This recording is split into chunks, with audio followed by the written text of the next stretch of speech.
দ্রুত প্রশ্নগুলো আমি উত্তর দিয়ে দিচ্ছি, আপনারা জাস্ট নোট ডাউন করে ফেলুন। এই প্রশ্নগুলোর উত্তরগুলো লাইফ চেঞ্জিং হতে পারে। শিক্ষার্থীরা যেসব চ্যালেঞ্জের মুখোমুখি হচ্ছে তার মধ্যে সবচেয়ে বড় চ্যালেঞ্জ কি? আমি যেটা বলি যে সবচেয়ে বড় চ্যালেঞ্জ স্টুডেন্টদের জন্য সেটা হচ্ছে তারা তাদের সামনে ভালো রোল মডেল পাচ্ছে না। ভালো রোল মডেলকে মা বাবাকে ইসলামের যে মূল নিয়মগুলো যেটা মানা উচিত সেটা আপনি মানেন, আপনার সন্তান ভালো হতে বাধ্য। মা বাবা যদি ভালো হয়ে যায় সন্তান ভালো হবে। তবে এখানে একটা জিনিস বলি, সম্ভবত নূহ আলাইহিস সালামের ছেলে কিনান, ও কিন্তু সঙ্গদোষে নষ্ট হয়ে গেছিল। এই জন্য আপনারা আপনার সন্তানকে কার সাথে সে মিশতেছে এইটা খুব এনশিওর করবেন। যাদের সাথে মিশে তাদেরকে বাসায় ডাকবেন, একসাথে খাওয়াবেন। আগেকার দিনে আমরা যেটা দেখতাম, ফ্যামিলি, আত্মীয় স্বজন সবাই সবার বন্ধু বান্ধবকে চিনত। এই কাজটা সবাই করবেন, অসাধারণ ভবিষ্যৎ বাংলাদেশের অপেক্ষা করছে। এরপরে যেটা বলছে সেটা শিক্ষার্থীরা কীভাবে পাঠ্যক্রম বহির্ভূত কার্যকলাপ এবং ব্যক্তিগত জীবনের সাথে একাডেমিক সাফল্যের ভারসাম্য বজায় রাখতে পারে। হ্যাঁ, এটার জন্য আমি একটা ফর্মুলা বলি, 80-20 ফর্মুলা। কি ফর্মুলা? 80-20 মানেটা কি? সে প্রত্যেক দিন যেই টাইমটা পড়বে সেটার 5টা ভাগ করবে। 5টা ভাগের মধ্যে 4টা ভাগ সে একাডেমিক পড়া পড়বে। তার মানে সে যদি 5 ঘন্টা পড়ে, 4 ঘন্টা একাডেমিক পড়া, 1 ঘন্টা সে একাডেমিকের সাথে কানেক্টেড অন্য পড়া। কি পড়বে?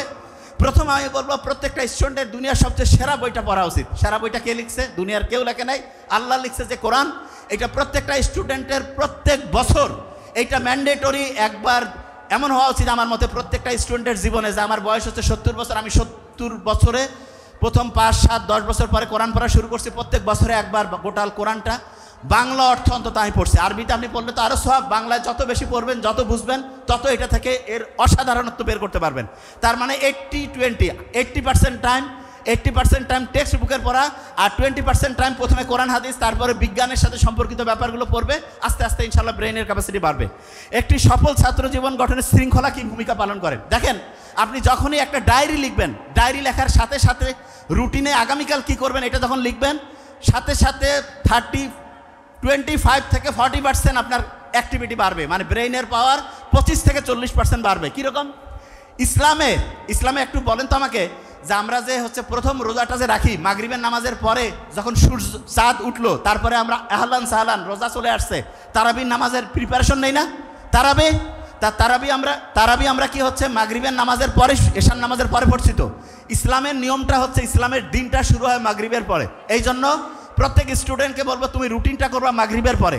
তার মানে আজকে মাগরিবের পর থেকে আমি এশার নামাজ পর্যন্ত এই পড়া পড়লাম, এশার পরে ঘুমাবো, ভোর থেকে উঠবো, সকালে পড়বো, দুপুরে স্কুল কলেজ যেখানে যাওয়ার গেলাম, আবার মাগরিব পর্যন্ত, মাগরিব টু মাগরিব, এরকম করে রুটিন মেনটেন করবা। অসাধারণ স্টুডেন্ট ইনশাল্লাহ হবা।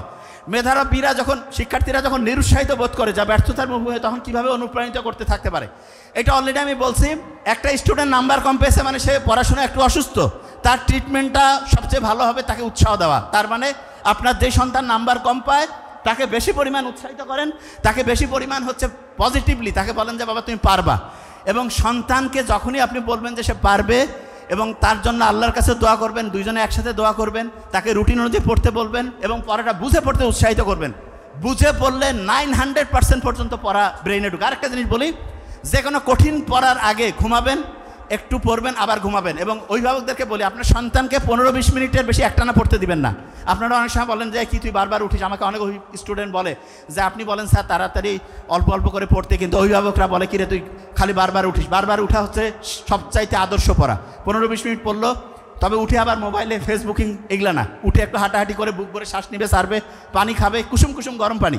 ওই যে আমার পানির বটটা কই জানি না, কুসুম কুসুম গরম পানি খাবে, গরম ঠান্ডা সবসময়। ব্রেইনের অ্যাক্টিভিটি বাড়বে, এটা খুব ইম্পর্টেন্ট। এরপরে যেটা বলছে, ভবিষ্যতের সাফল্যের জন্য প্রস্তুতি নেওয়ার জন্য শিক্ষার্থীদের কী অভ্যাস গড়ে তোলা উচিত? একটা ফর্মুলা আছে ইংরেজিতে, সেভার্স ফর্মুলা। এটা কি? প্রত্যেকদিন সকালে উঠে সাইলেন্ট মুডে চলে যাবে। সাইলেন্ট মুড মানে আল্লাহর কাছে আমি সাহায্য চাচ্ছি, আল্লাহ তুমি আমাকে রহম করো। এরপরে আল্লাহর কাছে চাবা যে আল্লাহ আমার ব্রেন দৈনিক বাড়তেছে, আমি যাতে বড়দের সম্মান করতে পারি, আব্বা আম্মার জীবনটা অসাধারণ করতে পারি, এই চিন্তাগুলো করবে। এরপরে ভবিষ্যতে যেটা হইতে চাও, ডাক্তার, ইঞ্জিনিয়ার, পলিটিক্যাল লিডার, যা হইতে চাও সেটা হয়ে গেছো, এবং সেইটা হইতে গেলে যেই কাজ করা লাগে সেটা রুটিন অনুযায়ী করবা। প্রত্যেকদিন একটু এক্সারসাইজ করবা, নামাজ পড়বা, কোরআন করবা, এই অনুযায়ী পড়তে থাকো, ইনশাল্লাহ অসাধারণ কিছু হবে। এরপরে বলছে পড়াশোনার সময় শিক্ষার্থীরা কীভাবে তাদের মনোযোগ একাগ্রতা উন্নত করতে পারে। নামাজ পড়ার সময় শুধু আল্লাহর চিন্তা করবা, ব্রেইনের ফোকাস করার ক্যাপাসিটি বাড়বে।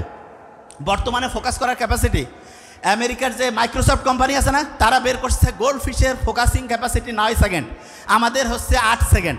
আমাদের ফোকাসিং ক্যাপাসিটি গোল্ড ফিশের চাইতে কমছে। ফোকাস করার ক্যাপাসিটি যার যত বেশি, তার ব্রেনের পাওয়ার তত বেশি। ফোকাস করার বুদ্ধি কি? নামাজ আল্লাহ দিয়েছে, এটার প্রধানতম একটা উদ্দেশ্য রেগুলার ফোকাস করা। ইংরেজি ফোকাস বানান FOCUS। কয়টা বর্ণ আছে? কয়টা বর্ণ? 5 ওয়াক্ত নামাজ। কয় ওয়াক্ত নামাজ? আঙ্গুল কয়টা প্রত্যেক? ইসলামের খুঁটি কয়টা?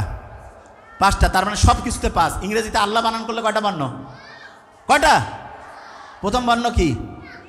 তারপরে ডাবল এল। আল্লাহর মধ্যে অল, সব কিছু আছে, ঠিক আছে? আচ্ছা, এটা নিয়ে এইটু খালি মাথায় রাখো যে নামাজ পড়বা, রেগুলার ফোকাস বাড়বে। একজন শিক্ষার্থী হিসাবে সময় কার্যকরভাবে পরিচালনা করার সর্বোত্তম উপায় এটা বলে দেয়। 15-20 মিনিট পরও 5-7 মিনিট রেস্ট, আবার 15-20 মিনিট পরও 5-7 মিনিট রেস্ট, এবং 2টা পড়ার মাঝখানে একটু চোখ বন্ধ করে ঘুমায় থাকো। চোখ বন্ধ করে থাকবা, ব্রেইনটা শর্ট টার্ম থেকে লং টার্ম মেমোরি সেন্টারে পড়াটাকে 500% গতিতে রিজার্ভ করবে। এই জিনিসটা খুব ইম্পর্টেন্ট। তার মানে পড়ার ক্ষেত্রে রেস্ট দিয়ে দিয়ে পড়বো, 2টা পড়ার মাঝখানে রিভিশন করবো, রাতে ঘুমানোর আগে রিভিশন, সকালে ঘুম থেকে উঠে রিভিশন। ওই সময় ব্রেনের আলফা এবং থিটা যে ওয়েভ থাকে, এটা সবচেয়ে অ্যাক্টিভ হয়, পড়া সরাসরি ট্রান্সফার হয়ে চলে যায় শর্ট টার্ম থেকে লং টার্ম মেমোরিতে। এরপরে বলছে যে একজন কি এটা আপনি কি বিশ্বাস করেন যে কেবল একাডেমিক সাফল্য একটা উজ্জ্বল ভবিষ্যৎ নিশ্চিত করে, নাকি অন্য কোনো সমান গুরুত্বপূর্ণ দক্ষতা আছে? একাডেমিক পড়াশোনা ভবিষ্যতে, আমি বলি একাডেমিক পড়াশোনার একটা জিনিস বলি, একাডেমিক পড়াশোনা দিয়ে একটা স্টুডেন্টের শ্রেষ্ঠত্ব যাচাই করা যাবে না। একটা স্টুডেন্টের একাডেমিক পড়াশোনা একটা ছোট্ট পিলার, একটা ছোট্ট খুঁটি। সত্যিকার অর্থে তাকে সব বিষয়ে দক্ষ হইতে হবে, ভালো মানুষ হইতে হবে, এবং ব্রেইনের 2টা জিনিস তার বাড়াইতে হবে। সেটাকে আমি একটু বলি। 1991 US সেক্রেটারি অফ স্টেট বলছে যে, একটা আর্টিকেল ছাপাইছে, সেখানে বলছে যে আমাদের যে ভবিষ্যৎটা, সেই ভবিষ্যৎ 3টা জিনিসের উপর নির্ভর করতেছে। কি কি? একটা হচ্ছে ক্রিটিক্যাল থিঙ্কিং, নতুনভাবে চিন্তা করা, আরেকটা হচ্ছে প্রবলেম সলভিং, আরেকটা হচ্ছে টিম ওয়ার্ক। এটা বলি টিম ওয়ার্ক মানে সবাই মিলে ঝুলে কাজ করা। তো এগুলোর জন্য যেটা জিনিস স্টুডেন্টকে বলবেন যে তুমি ভাইয়া বাবার নাম্বার যেইটা পাও কোনো সমস্যা নেই, নতুন নতুন বই পড়বা, আস্তে আস্তে ভালোভাবে চিন্তা করবা। আর দ্বিতীয় যে জিনিসটা আছে, তাকে যে কোনো প্রবলেম দিয়ে বলবেন এটা চেষ্টা করো। আর তৃতীয় হচ্ছে টিম ওয়ার্কের জন্য যৌথ পরিবার খুব ভালো। যৌথ পরিবারে সবাই মিলে একসাথে মিলেমিশে থাকার অভ্যাস তৈরি হইলে ওই স্টুডেন্টগুলো টিম ওয়ার্কে ভালো করবে। সারা দুনিয়ার একজন শ্রেষ্ঠ লিডার আছে না, ওই নেলসন ম্যান্ডেলা, তার একটা বই আছে লং ওয়াক টু ফ্রিডম। সেইখানে আপনি দেখবেন উনি ওনার ফ্যামিলির আত্মীয় স্বজন মিলে ওরা একসাথে থাকতো। এই জন্য প্রবলেম সলভিং ক্যাপাসিটি ওনার বেশি ছিল, টিম ম্যানেজমেন্ট করার ক্যাপাসিটি বেশি। তার মানে আপনার সন্তানকে আপনি অবশ্যই যৌথ ফ্যামিলিতে রাখবেন, আস্তে আস্তে দেখবেন তার টিম ওয়ার্কের যে ক্যাপাসিটি এটা বাড়বে। এরপরে আরেকটা প্রশ্ন কী রয়েছে, শিক্ষার্থীরা কীভাবে তাদের পড়াশোনার সমালোচনামূলক চিন্তাভাবনা সৃজনশীলতা, এইটার জন্য আমি যেটা বলি, এই যে বিভিন্ন প্রোগ্রাম অ্যারেঞ্জ করা, ডিবেট করা, নতুনভাবে চিন্তা করা, একটার সাথে আরেকটা ম্যাচিং করা, এইভাবে। যেমন একটা এক্সাম্পল দিই, এটা হচ্ছে ফেইথ না, এফ দিয়ে হয় ফোকাস, এফ দিয়ে কি হয়? ফোকাস। এ আছে না, এ এ এ দিয়ে হইতে পারে অ্যাটিটিউড। কি নাম বলো? অ্যাটিটিউড মানে কি জানো? যে কোনো জিনিসকে পজিটিভভাবে নেওয়া যায়, এটা আমার জন্য ভালো। এরপরে আই আছে না, আইতে হচ্ছে ইন্টেলিজেন্স, ব্রেইনের ক্যাপাসিটি, ভালো কাজ করলে বাড়ে। টি আছে না, সত্যি কথা বলা, সত্যি কথা বললে ফোকাসও বাড়বে, ব্রেইনের ক্যাপাসিটিও বাড়বে। এই যেটা আছে, এইটা হচ্ছে হার্ড ওয়ার্কিং, প্রত্যেক দিন ভালো কাজ করবা, পরিশ্রম করবা, ব্রেইনের ক্যাপাসিটি বাড়বে, ঠিক আছে? যে কোনো জিনিস এইভাবে চিন্তা করবা। এরপরে যেটা রয়েছে সেটা হচ্ছে, এটাকে পরীক্ষা এবং একাডেমিক চাপের সাথে লড়াই করা শিক্ষার্থীরা আনা আপনার পরামর্শ। আমি একটা জিনিস বলি, স্টুডেন্টদেরকে হচ্ছে স্বাভাবিকভাবে তাদের কার্যক্রম বিকশিত করার জন্য কোনো প্রেশার দিবেন না। প্রেশারটা কি জানেন? ছোটো বাচ্চা যখন হচ্ছে ঘাড় এই যে এরকম করে বাঁকা করে থাকে, তখন এই যে এরকম করে আছে না, তখন তার ঘাড়ের মধ্যে 15 কেজি ওজনের একটা বস্তা থাকে। এই জন্য ছোটো বাচ্চাকে বলবেন যে এই যে এরকম করে ঘাড় সোজা করো, এই সোজা করো, তাহলে কি হবে? ঘাড় থেকে বোঝা নামি গেল, ব্রেইন অ্যাক্টিভ হয়ে গেল। কারো ঘাড়ের মধ্যে যদি একটা 15 কেজি বস্তা দিয়ে কই হাট, ভালো লাগবে? আর কবে যে কেমন লাগতেছে, খোসর মোসর। এই জন্য ঘাড় সোজা করবেন। ওই যে ছোটোবেলায় যে আরামে দ্বারা সোজা করো আছে না, ওইগুলো কিন্তু ভালো ছিল, সূর্যের আলো আসতো, ব্রেন অ্যাক্টিভ হইতো।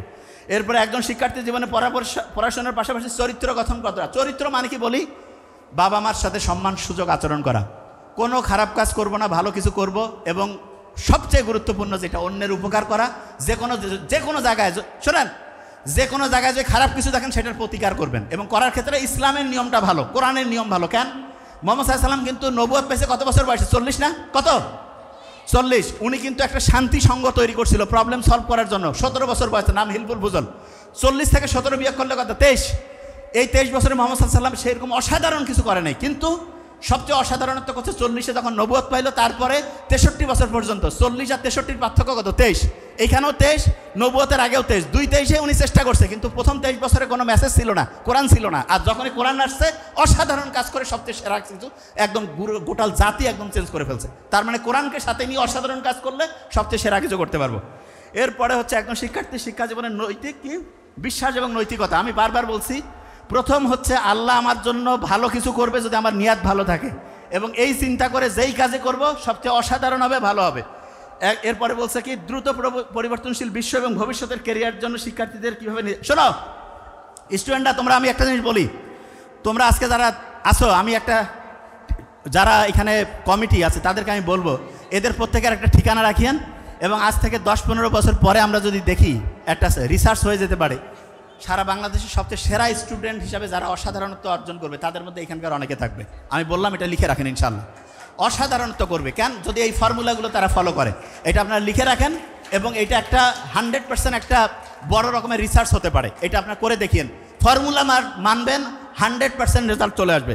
লাস্ট কোশ্চেন যেটা, শিক্ষক অভিভাবক, আচ্ছা এই প্রশ্নের উত্তরটা এখানে যোগ করে দিচ্ছে, শিক্ষক অভিভাবক এবং শিক্ষার্থীরা কীভাবে একটা ইতিবাচক শিক্ষার পরিবেশ তৈরি করতে পারে। এখানে বলেই আমি একটা জিনিস, গতকালকে আমি ইউনিভার্সিটি মানারাতে একটা কথা বলছিলাম যে 50 জন স্টুডেন্টকে আলাদা করে নিয়েছে, বলছে এরা সবচেয়ে সেরা স্টুডেন্ট, প্রফেসরদের বলছে আপনারা সবচেয়ে সেরা, অভিভাবকদেরকে বলছে আপনার স্টুডেন্ট কিন্তু সবচেয়ে সেরা 50-এর মধ্যে আসছে, এবং এই 3টা গ্রুপে বিশ্বাস করছে এরা সবচেয়ে সেরা। 6 মাস পরে যখন পরীক্ষা হয়েছে সবচেয়ে সেরা স্টুডেন্ট ওই 50 জন হয়েছে। প্রফেসর তারপরে বললো যে আমি সবাইকে আলাদা করে বাছাই করি নাই, যে কোনো কাউকে আন্দাজে নিয়েছে, কিন্তু প্রত্যেককে এটা বিশ্বাস করাইতে বাধ্য করছি যে তুমি সবচেয়ে সেরা স্টুডেন্ট। টিচারদেরকে বলছে আপনি সবচেয়ে সেরা প্রফেসর, যে স্টুডেন্ট দিয়েছে সেরা তারা সেরা, অভিভাবক যারা তাদেরকে বলছে আপনার বাচ্চারা সেরা, সবাই সেরা সেরা বলতে বলতে 6 মাস পরে অসাধারণ সেরা রেজাল্ট সবাই করছে। এই জিনিসটা সবার মধ্যে নিয়ে আসলে অসাধারণত্ব ইনশাল্লাহ চলে আসবে। তা প্রত্যেককে বলবো আমাদের জন্য দোয়া করবেন, এবং অসাধারণ কিছু অবশ্যই আমরা করবো। Thank you so much. আসসালামু আলাইকুম।